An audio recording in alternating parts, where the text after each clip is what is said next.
Bass. Bass. Slap at the bass, mommy. Be as sick as you want, just give me a goddamn bass line. Bass! Bass is probably one of the most important things to a mix, but it doesn't really get enough credit. I've noticed that when you get the bass sounding right, pretty much the whole mix comes to life. Even if you can't specifically hear the bass itself, it's kind of doing God's work to the mix in general. It's kind of like Bob Ross's liquid white that he has on all of his paintings. And I've just covered the entire canvas with a very thin coat of liquid white. The liquid white is designed just to make the canvas wet and to make it slick. It allows us to actually blend color right here on the canvas. Makes your whole painting life a lot easier. So let's get started. By the end of the painting, you can't necessarily see the liquid white anymore, but it's part of every color and it's making every color pop and really come to life.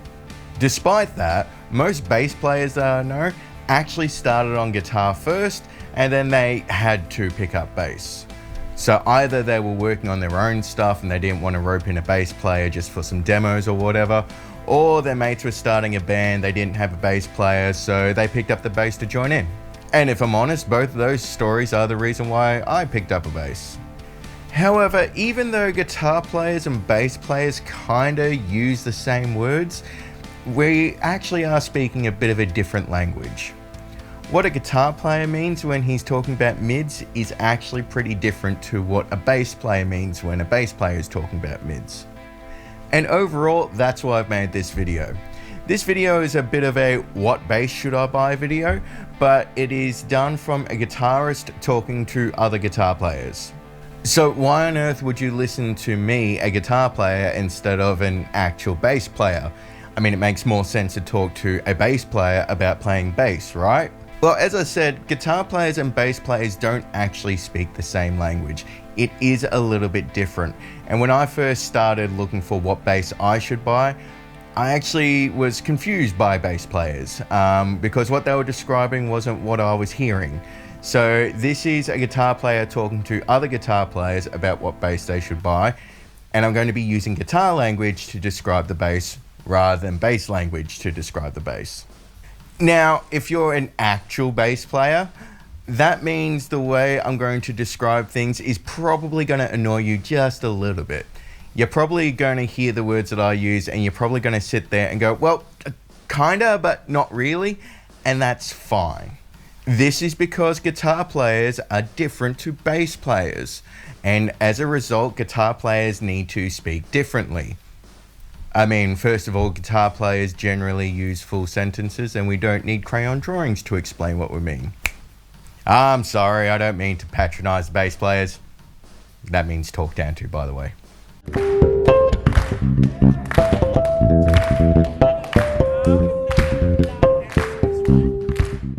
Look, I couldn't resist, but in all honesty, in the process of making this video, I had to learn actual bass lines, played by actual bass players, not by guitar players.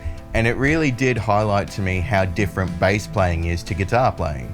Unless it was a bass line that was just like following the riff or playing the root note, it was almost always something I never would have thought of in a million years to play. So if you're a guitar player thinking you can just pick up bass, I mean, you can imitate a bass player, but honestly, there is a massive difference between being a guitar player and a bass player. Just because you can play the instrument, it doesn't mean you're a bass player. Speaking of which, if you held a gun against my head and forced me to, rate my abilities as a guitar player or a bass player, after I vomited in my mouth, I'd rate myself as like a 6 out of 10 guitar player, but probably a 3 out of 10 bass player. Since I was a guitar player first, I'm fine with a pick when using a bass, but I'm pretty terrible with my fingers. As a result of that, I actually use my thumb rather than my fingers on bass, which I acknowledge is generally a lot slower and not as efficient as proper finger picking. But honestly, if I need to play faster than what I can do with my thumb, that tends to be when I reach for a pick anyway, because I prefer that pick sound. Or at least that's what I'm going to tell myself to compensate for my dodgy bass playing. So yeah, you're going to see me playing with my thumb, and I know it looks awkward as hell, but hey, it works for me. And if it's stupid, but it works, it ain't stupid. But that also means that in this video, you are going to see some very average bass playing. I am not Davey 504 or any of those other amazing bass players out there.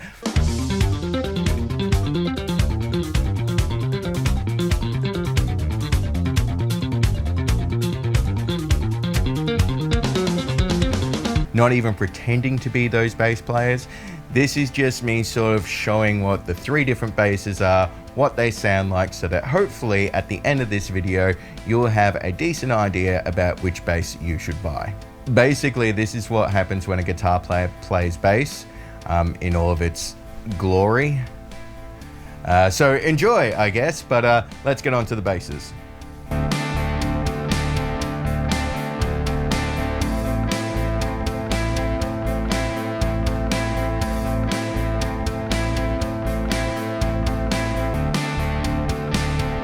So the first bass is a P bass. Now, if somebody came up to me and said, hey, I want to play bass, what bass should I get? The answer is a P bass. Awesome, well, I hope you've enjoyed this video, and I'll see you next. Nah, we'll do a little bit more than that.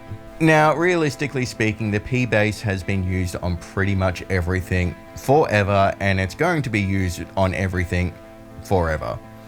And there's a very simple reason for that. It just kind of works.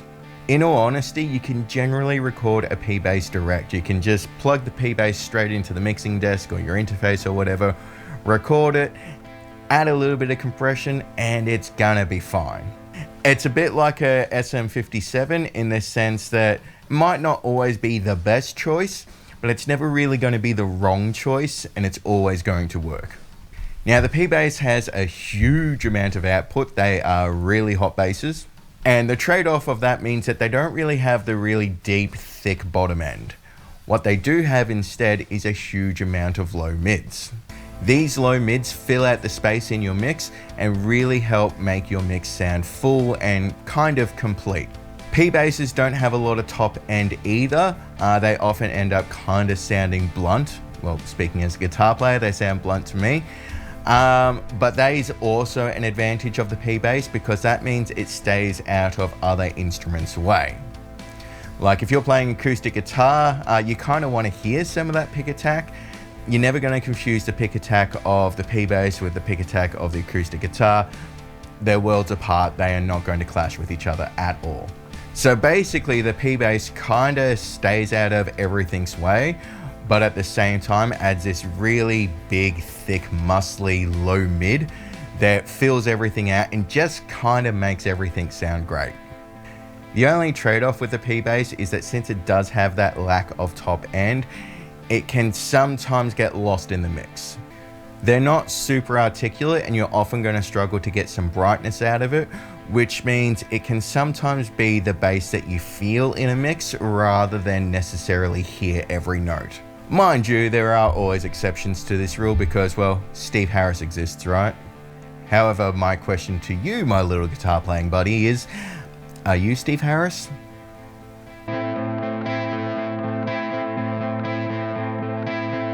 So our second bass is a jazz bass. Now, even though it's called a jazz bass, no, it's not a bass that you can only play jazz with. I mean, should be obvious, but I'll clarify that in the first place. Now, if you hate a P bass, first of all, you're wrong. Scientifically speaking, you are wrong. But if for some reason you don't like the P bass, the jazz bass is kind of the opposite in a lot of ways.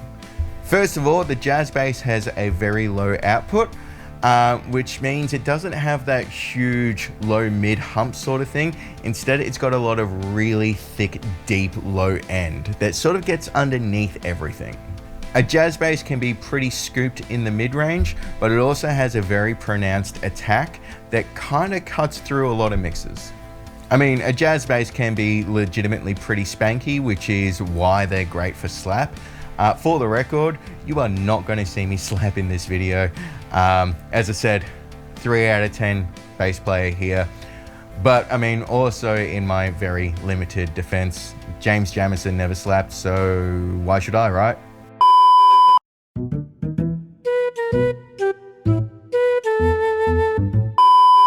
So where the jazz bass fits in really well is if you're in a mix where everything's fighting for the low mids, the jazz bass sort of gets around that and supports it with the really deep low end instead.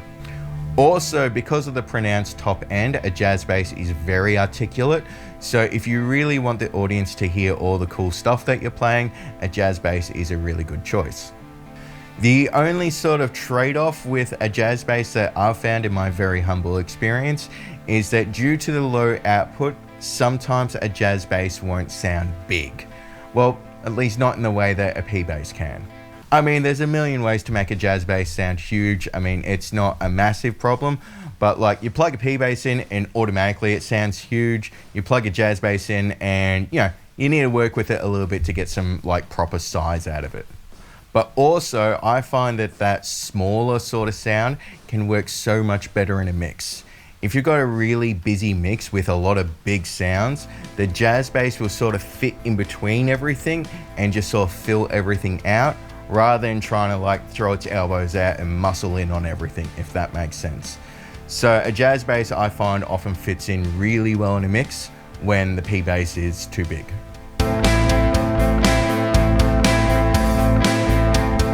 Now our third bass is a active Ibanez with active pickups, and this is going to stand in for our modern basses. I'm going to acknowledge straight up that there's 1,000 different varieties of modern basses. No, this Ibanez doesn't sound like a Dingwall or anything like that, but it has the modern flavor, so it should help out a little bit. Now, since it's an active, it has an onboard 3-band EQ, so you can kind of tweak it to get it to sound however you like. For the sake of argument, I've left it flat for these demos, just to sort of be like as raw of a version as possible rather than like a tweaked version. I feel like that's a little bit more honest. Now, in my opinion, when played out of a mix, so like if I'm just in my room playing a bass, the active Ibanez by far sounds the best. It is the prettiest instrument when by itself. It is glorious.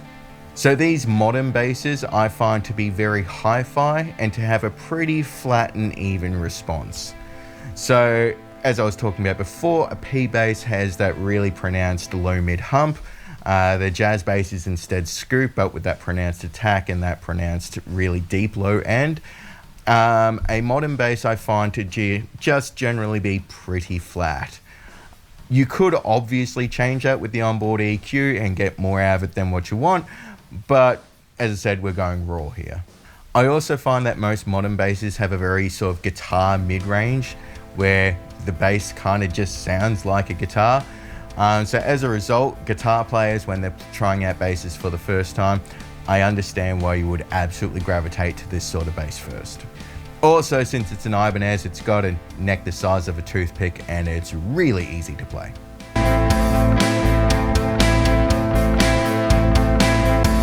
So any of these three basses are likely to be somebody's first bass, or at least, you know, something of this flavor will generally be something you look for your first bass. Which of these three should you get? A P bass. Cool, have a good one everyone. I'm kidding, sort of. But it does depend a little bit on what style of music you want to play and what you're going to be doing with it. So I've recorded a bunch of different demos and we'll see how each bass sounds in each scenario. So each bass was recorded DI into a 1073 and then hit very gently with an 1176 compressor. Not much, I kind of wanted to leave the bass, you know, as unmolested as possible, which will capture all of my glorious playing in all of its glory. And after that, it was reamped into that 1970s Fender Bassman. After that, it was sent into an Ampeg 1x12 cab, which was then mic'd up with a Mojave Audio tube condenser microphone. So no, my little 1x12 cabinet isn't going to give you the full like thunder that an 8x10 Ampeg fridge can provide. But what I actually really like about this cab is that since it doesn't have all that massive low end, it emphasizes the mid-range and the top end. So it's a really good sort of example of the tone of the bass, if that makes sense. Doesn't quite do the job of what you want a bass to do, but it does a really good job of showing what the bass sounds like. In all the mixes, I've turned the bass up past a tasteful level to sort of really emphasize what the bass is doing, because that's the point of the video. So yeah, if you like these mixes suck, yeah, I agree, but at least you can hear what the bass is doing. I'll play a sample of each bass playing, the demo that I've set up, but then I will let the full demo of which bass I like best be the winner. If you disagree with my choices, that is totally fine. That's why I'm going to post a second video which has just the demos of each bass, so that way you can hear for yourself that you should probably get a P bass. Anyways, let's get stuck into the demos.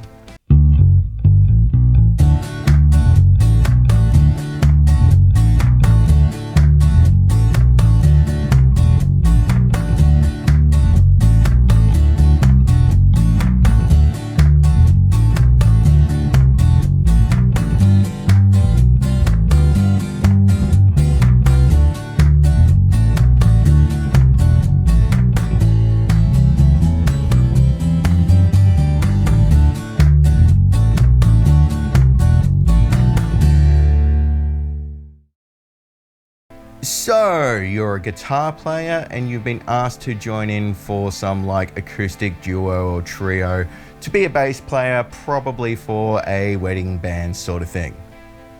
Great gig. Really well paid, really easy to do, really easy for setup. They're generally great gigs to do. And in my very humble opinion, the P bass wins very easily here.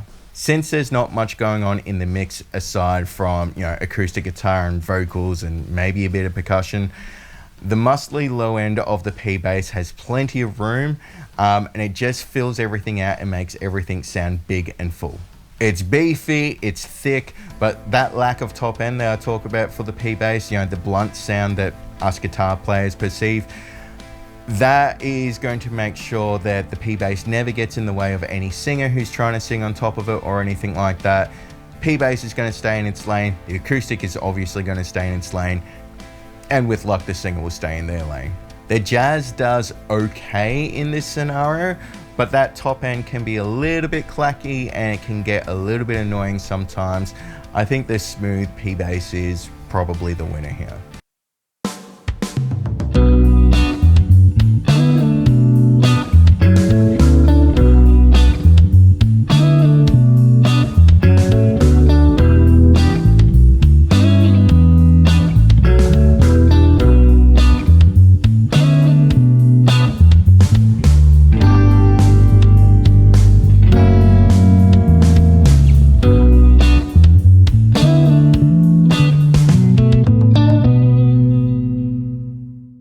However, you may have been asked to join a jazzy, bluesy sort of thing, and this is where it gets a little bit more interesting.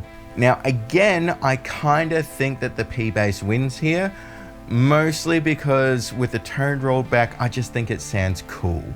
It's sort of like that understated bass sound that, for me, just sounds and feels cool. The low mids help get the P bass above the real lows of the organ, so they kind of stay out of each other's way in a really nice way. But this is where we start to sort of see the lack of articulation in a P bass. Not that I'm doing anything too fancy here, this is pretty straightforward, pretty typical blues stuff, but there is a lack of clarity to the P bass that the jazz bass has, and I kind of find myself preferring the clarity of the jazz bass. So honestly, I think either the P or the J work well here. Personally, I would still go the P, but the jazz bass is a pretty good choice as well. This is where some of the issues with the modern bass, I think, start to come up. Since the modern bass has a very guitar sort of mid-range, I find that the modern bass is kind of stepping on the mid-range of the rhythm guitars in this mix.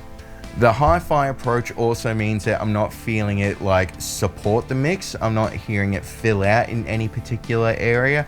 It's just kind of there. The Ibanez is possibly the most obvious one in this mix because it's got, a bit of everything in it, but I don't feel like it's being very supportive, which is kind of what you want the bass to do. The bass is meant to be a supporting instrument, And in this circumstance, I feel like that the Ibanez is clashing with the guitar and not being terribly supportive. So yeah, ultimately that's why I say, you know, P bass or jazz bass for blues. What a shock that jazz bass works really good for bluesy, jazzy sort of stuff, right? Who saw that coming?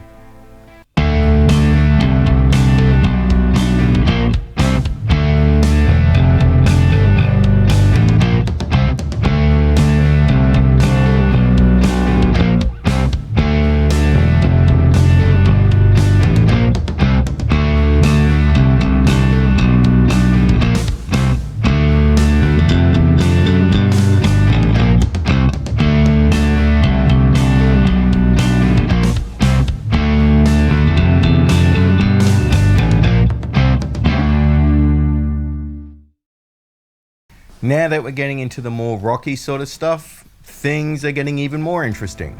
I think that this is a dead heat between the jazz and the P, and it kind of depends what you want to do with it. See, when you add overdrive to guitar, as in like normal guitar, you end up adding a fair bit of chunk to the low mids of the guitar. Now sometimes these low mids blend with the low mids of a P bass and you end up with like this really fat sound for your band overall, and it works brilliantly. It's been done a million times, it makes everything sound huge, works really, really well in that circumstance. Meanwhile, the jazz bass with its like scooped mids, what the jazz bass will do instead is, rather than sort of like blend in with the guitar, instead it will sort of wrap around the guitar and give the guitar a really nice pocket to sit in.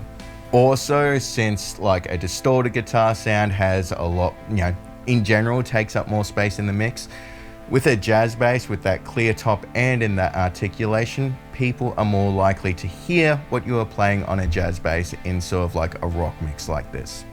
You'll have like less punch and less size, but at the same time it will be much more defined and much clearer. So if you're a bass player that wants to be more supportive, I would suggest grab the P bass. If you're a bass player who wants to be more of a musical contribution rather than just a supporting role, you might want to consider the jazz bass for a bit of a rock thing.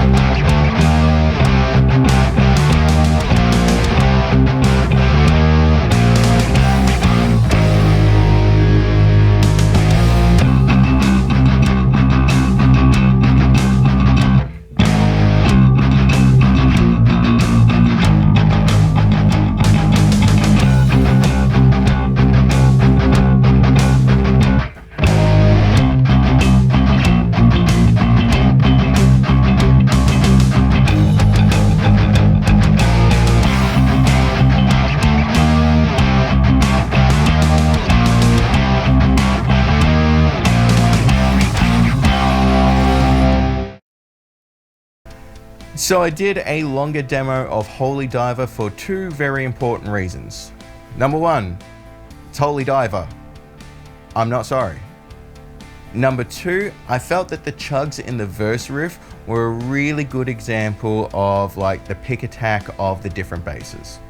I used an overdrive pedal in this circumstance because I kind of wanted to highlight how the basses distort differently. Bass distortion can sound ugly by itself, and it's not uncommon for people to hear bass distortion for the first time and go, what is that ungodly sound? That sounds awful. However, in a mix, bass distortion is glorious and it's a beautiful thing. It just tends to sort of be this glue that sticks everything together, and overall can make things sound really huge when you get the distortion correct. Now in this circumstance, I feel like a P bass just kind of gets more P bassy. Look, a P bass is a P bass. It's a kick in the chest. It doesn't do anything else. It doesn't pretend to be anything else. It's a P bass. You can't do anything to it that's going to make it not sound like a P bass. So when you add overdrive to a P bass, what do you get? More P bass. More growl, more low mids, more pretty much everything going for it. It can sound really fat, really huge, and really awesome. Meanwhile, I find that with a jazz bass, it kind of overdrives from the pick attack first, then down to everything else. So I find with a jazz bass, it's sort of possible to set up your overdrives so that the pick attack distorts, but kind of the rest of the bass sounds clean. And I actually personally prefer that because I find that I can get a fair bit of distortion and drive without kind of flubbing everything out down the bottom end. Mind you, that flubbiness around the bottom end can be absolutely brilliant. Like, check out the P-Bass is sounding awesome here. However, the other cool thing about the jazz bass when you distort the jazz bass is that I find that that pronounced pick attack can sort of really add to the impact of the chuggy guitars, and you can sort of really double up there and get, like, overall make your guitar sound more impactful and a little bit bigger in some ways. So in my incredibly humble opinion, I prefer a distorted jazz bass over a distorted P-Bass. That being said, I feel this is the area where the Ibanez really starts to struggle. Adding more mid-range to this Ibanez doesn't really help anything. When you boost the mid-range of this Ibanez, you just kind of end up getting more of that guitar mid-range, which means it can clash with the guitars that are already there. And look, that can be really, really cool if you are more of a third guitar player than you are a bass player. But I'm finding that the Ibanez is probably least supportive in this area.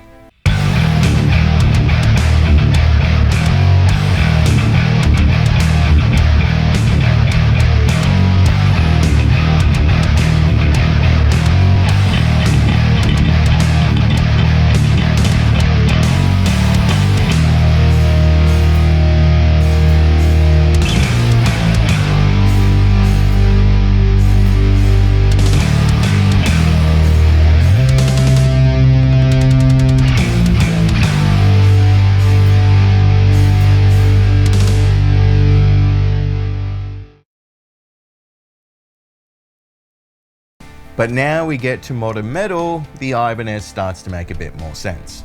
In modern metal, it's pretty common for the guitar players to gut their mid-range so they get more size and attack and all the other chuggy fun stuff. Especially in big chuggy riffs, a lot of guitar players gut their mid-range. Now that's where this modern sort of bass sound really ends up helping, because if you've got a guitar player who has gutted their mid-range, that means that the Ibanez can sort of share its mid-range a little bit, and you end up with this really fat sound where you're not actually missing anything.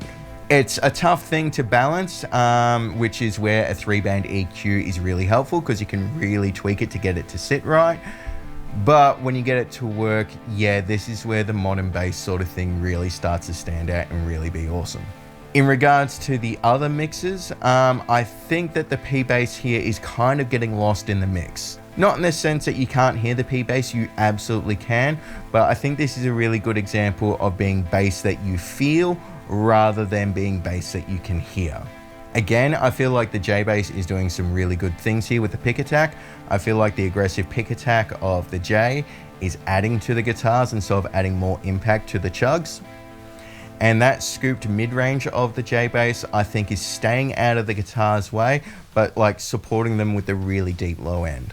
To be honest, I think all three basses do a really good job here. I think it's personal preference which one you like best, but personally, I'm into the J-Bass here.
Finally, I had to do Schism by Tool because, let's face it, everybody wants to sound like Justin Chancellor when they start playing bass, and for fairly good reason too. This is where we start to see the modern basses really shine. I chose Tool in particular for this example because Justin is much more of your sort of third guitar player rather than being a supportive bass player. Like, you can't say that Justin plays bass anything like Jason Newsted from Metallica did, right? If you've ever sat down and learned Tool songs before, I guarantee there's been at least one moment where you've gone, oh wait, that's on bass, not on guitar, and that was a shock to you. I know it happened to me many times. So the modern bass stands out really, really well here. It's gorgeous to listen to, but at the same time, it's not really doing the thing that you expect a bass guitar to do. This is less supportive and instead more of a contribution to the composition and the song overall. So while I criticize the modern bass for being like less supportive of the three, that's not to say it doesn't have its place. It's just more of a contributing instrument and less of a supportive instrument. And if that's the sort of band that you're joining, or that's the sort of band that you're in, or what you're looking for, then absolutely this is going to be the right bass for you. Also, this is the area that the P bass absolutely does not work. I almost want to apologize for playing Schism with a P bass. It was bad. Don't use, if you want to sound like Tool, do not get a P bass. But mind you, I was surprised at how well the jazz bass held up. While I liked the colorful mids that the Ibanez provided, I thought the jazz actually did surprisingly well. So yeah, how about that?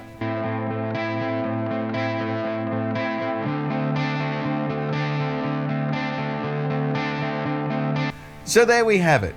Each bass kind of has its own supporting role and each bass has its own flavor. And while I don't think any of the basses like legitimately sounded bad, except maybe the P bass on Schism, it's very clear that there are some basses that work better in some circumstances compared to others. Again, there will be a second video posted where you can just check out my demos. So again, if you disagree with my opinions, please feel free to check that out and form your own opinions. You're probably right. I tried to avoid playing anything too iconic for these demos. Well, look, for example, playing Iron Maiden on a jazz bass, that's a war crime. Don't do that. And that's going to sound so wrong that it's not really going to be a great demo of anything aside from the fact that a P bass can sound like Steve Harris. So if there's a bass player that you're trying to sound like specifically, then yeah, absolutely grab that bass and go with that. Because there's an elephant in the room that needs to be acknowledged before I finish this video. What I've discovered about playing bass is that how the bass sounds is much more dependent on your technique and your approach to the instrument, more so than the gear itself. You can grab two different P bass players and they are going to have a completely different tone, a completely different approach, and they're both going to sound completely different even though they're both playing P bass. So I tried to approach these demos and my opinions are more on a mechanical approach of like, what does the bass prefer to do, and less on what each individual instrument sounds like, because as I said, yeah, there's a lot of flexibility with how you can get all of these instruments to sound. Which does raise a scientific flaw that I think I should acknowledge. Personally, I think I'm a jazz bass guy.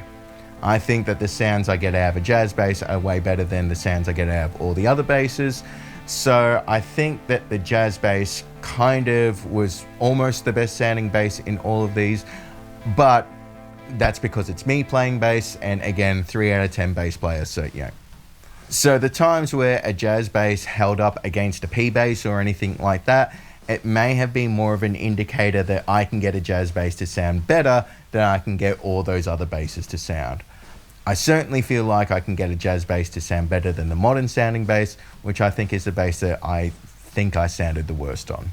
So as per usual, when buying an instrument, please go to an actual guitar store and play the instrument and see what it sounds like. The neck of a jazz bass is very different to the neck on a P bass, and the neck on both those basses is very different to the neck on the Ibanez. And I mean, there are make and break necks. There are some necks that you pick up, you wrap your hand around it and you go, oh my God, no. and there are other necks that you grab and play and go, hell yeah, I like this. I just caution guitar players in particular to be careful when playing those sort of modern basses, because that very guitar sort of mid-range is likely to be very attractive to you, but that guitar mid-range does serve a very specific purpose, which doesn't really fit the mold of traditional bass. And let's be honest, when you start playing bass, you are definitely going to be more in the supportive role than you are in like the lead bass role, like your Cliff Burtons or anything like that. So I would sort of suggest for a beginner bass player, you're probably better off sticking with a P or a J so that you can be more supportive. And then maybe as you become better and more fluent with the instrument and more of an actual bass player, by all means, feel free to check out the moderns then. Again, want to raise, I'm a 3 out of 10 bass player. This could be a reflection on me, my bass playing abilities more than anything else. So, you know, but I need to acknowledge the white elephant in the room. Ultimately, you should get the instrument that speaks best to you.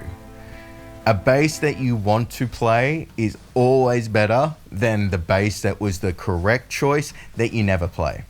So, you know, at the end of the day, if you're like, hey, I like that bass better and it's against all of your opinions, cool, grab that bass, rock it, have a blast. So there we have it. I hope you found this video helpful. I hope if you're a guitar player trying to figure out what bass to buy, I hope this gave you some ideas to, you know, think about and maybe helped you make a few decisions along the way. If I'm honest, these days I actually kind of like playing bass just as much as I like playing guitar. It's improved my guitar playing a fair bit, especially in terms of rhythm and tightness, so I would generally recommend for any guitar player out there to learn how to play bass. If you enjoyed this video, please like and subscribe. Oh, one last thing. The P-Bass and the Jazz that I used in these videos, both were unmodified Squires. They are your basic bone stock instruments, nothing's been done to them. And in my very humble opinion, I thought they both sounded fantastic and they're genuinely great to play. So you don't have to spend big bucks to buy a bass. You can buy something cheap and it's generally going to be pretty awesome and you can get stuck in. So with that in mind, if you're a guitar player and you haven't picked up a bass yet, why not? Grab a P-Bass, let's go.